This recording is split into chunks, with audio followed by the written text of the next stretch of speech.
Now, this is one that you may have seen, but it's also something that is actually quite a powerful ritual in and of itself, and is one that will, if you are new to the craft, it will give you those baby steps. So for all of those brand new witches out there that are coming in and investigating witchcraft for the first time, it's perfect for you to use. But also, I've been doing this for many, many, many years, and this is a ritual that I still do, and it's a burning bowl ritual.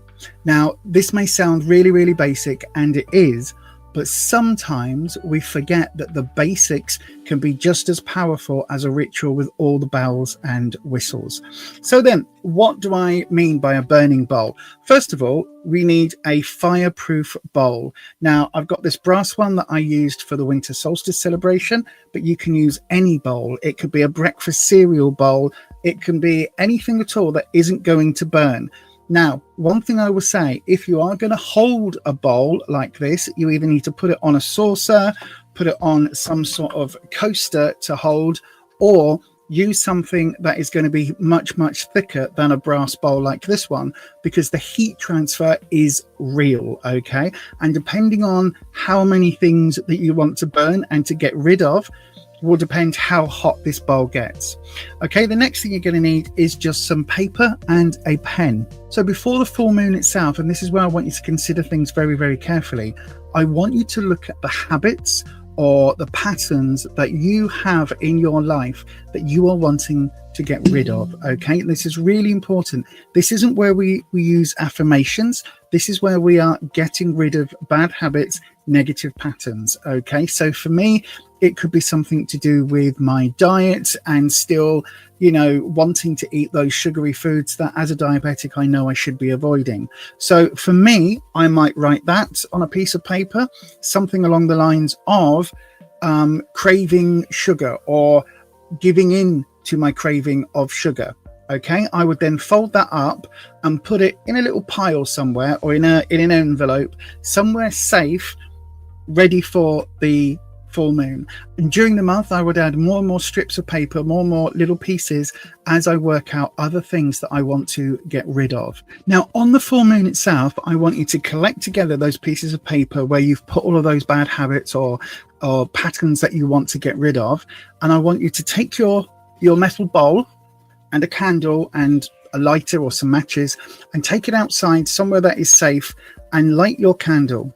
And then sort through your paper, okay? Just have a little look through of the things that you have decided to cleanse yourself of this coming year. If you are somebody who normally casts a circle a very specific way, you can do that. If you are somebody that just attunes to nature and you do your rituals that way, however you would normally set up to perform a ritual, do that. And then one by one, go through those pieces of paper, and I want you to say to the universe, I cleanse myself of, and then whatever you've written on your piece of paper. So for me, it might say, I cleanse myself of giving in to sugar cravings that I know are bad for me.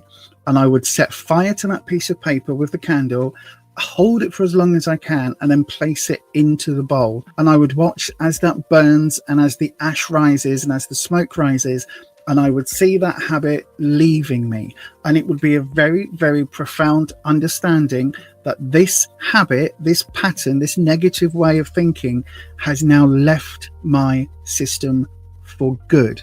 Okay, and that is where the faith and that is where our intentions come in. We are doing this to cleanse ourselves of that negativity and those patterns that we ourselves follow.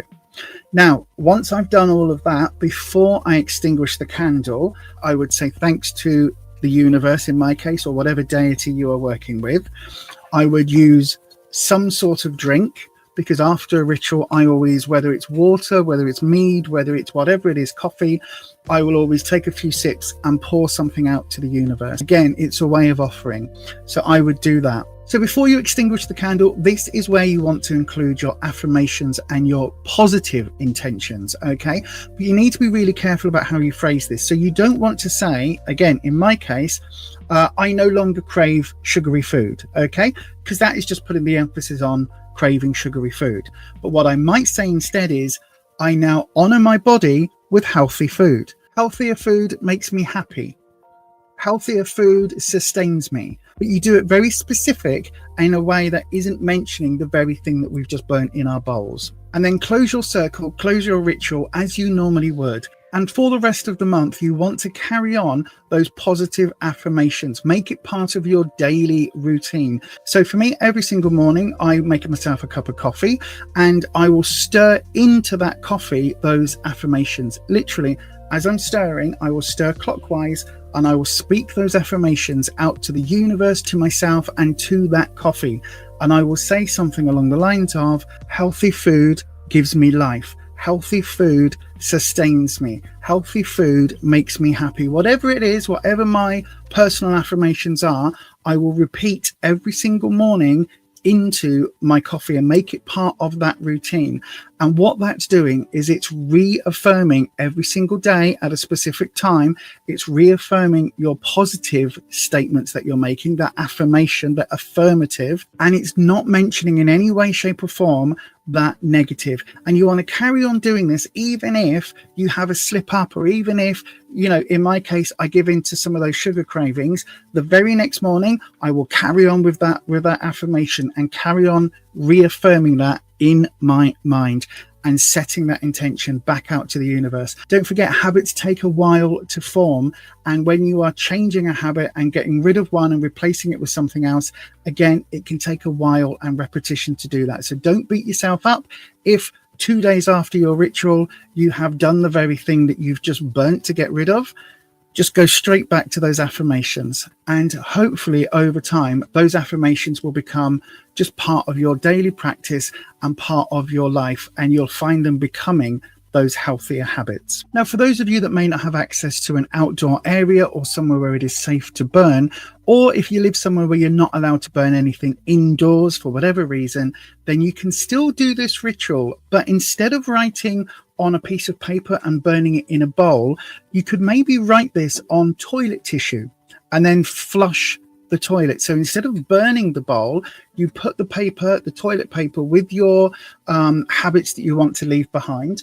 You take that, you again speak to the universe, speak to the paper, and you tear it or you crumple it and put it into the toilet. Now, if you're doing that, I would recommend, depending on how many things you want to get rid of, you use maybe 1 square per habit you want to break. Tear those up into small pieces and then flush at the end of the ritual. And that flush will be seen as all of those things disappearing off into nature and being taken away from you.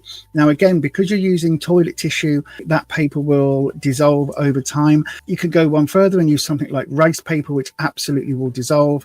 So there are many ways to adapt this ritual depending on your own circumstances. This is very much a little bit suck it and see as I find my feet with this sort of video. So do let me know your feedback. But that is going to be it from me. And as I always say, stay you, stay true, stay authentic, and I'll see you with one of these next month. Bye-bye.